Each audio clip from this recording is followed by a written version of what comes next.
For years, the powerful pride of Lion King had ruled over the southern plains, their dominance unchallenged, their kingdom vast. King Kovu was a fierce lion, his mane thick and dark, his amber eyes burning with the wisdom of years of conquest. Under his reign, the pride had flourished, and the kingdom had become one of the most prosperous territories in the land. But power breeds envy. To the north, another pride had grown in strength, led by the ambitious King Rengar. Rengar had been a rogue once, a lion without a home, a warrior with nothing to lose. Over the years, he had gathered exiled lions, warriors cast out by other prides, and formed his own brotherhood. They were the Forgotten, lions who had once been shadows, but now sought the throne. And they had set their eyes on Kovu's land. Tensions had been rising for moons, with skirmishes breaking out near the border, scouts disappearing, and the scent of foreign lions creeping closer with every passing day. And then, the final insult came. Rengar's warriors crossed into Kovu's land and slaughtered a group of young cubs, an act so vile that it shattered any hope for diplomacy. War was the only answer.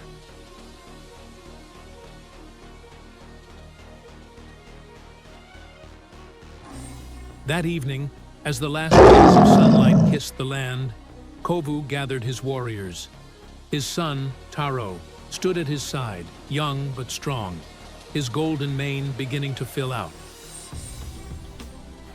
The rest of the Pride warriors were seasoned fighters, each bearing the scars of past battles.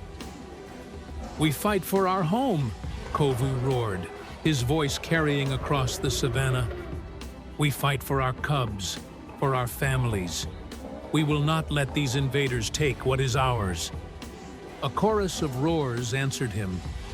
The ground trembled beneath their power.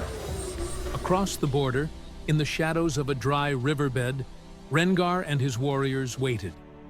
They were not as numerous as Kovu's pride, but they were hardened by struggle, warriors who had survived against all odds. Rengar himself was a massive lion, his golden-brown mane streaked with black, his body a testament to years of brutal fights. "The time has come," Rengar growled, eyes gleaming. "We strike at dawn. We will take the southern plains, and we will carve our names into history."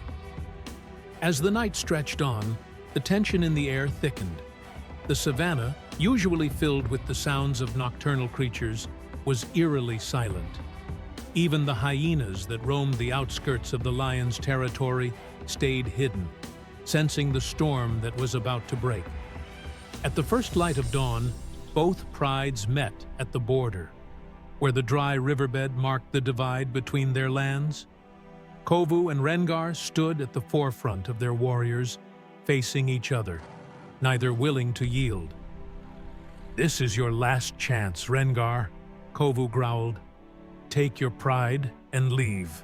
There is no place for you here." Rengar chuckled darkly. "You are blind, old king. Your time is over. Step aside or be torn apart." And with that, the battle began.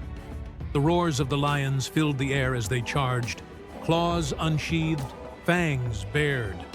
The battlefield became a blur of golden fur and crimson splashes as lions clashed in a deadly dance of power and survival. Taro fought alongside his father, his strength tested against the seasoned warriors of Rengar's pride. He took down one opponent, then another, but his body was soon littered with scratches. Still, he fought on. Kovu and Rengar finally met in the heart of the battlefield. Their fight was brutal, a clash of kings, each refusing to submit. They bit and clawed at each other, their roars shaking the very ground they stood upon. Rengar managed to pin Kovu down for a moment, his fangs inches from the old king's throat. But Kovu, with a final surge of strength, pushed him off and slashed his claws across Rengar's face, blinding one eye. Rengar roared in pain, but did not yield. Instead, he lashed out with renewed fury. The battle raged on for what felt like eternity. Lions fell on both sides, the ground soaked in blood. But slowly, Kovu's pride gained the upper hand. They were fighting for their home, their future, and that strength carried them through. As the sun rose high in the sky, Rengar's warriors began to falter. One by one, they fell, and those who remained alive began to retreat. Seeing his pride in ruins, Rengar snarled, his one good eye blazing with defiance. But he was outnumbered. With a final, hate-filled glare at Kovu, he turned and fled, disappearing into the tall grass. Victory belonged to Kovu.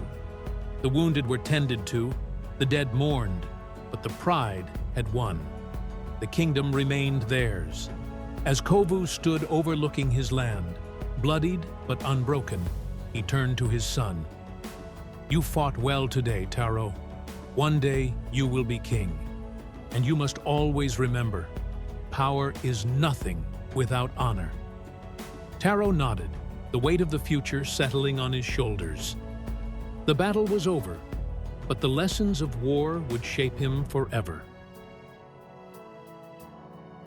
And so, under the golden sun, the pride roared once more, a sound that echoed across the savannah, declaring to all that their kingdom still stood strong.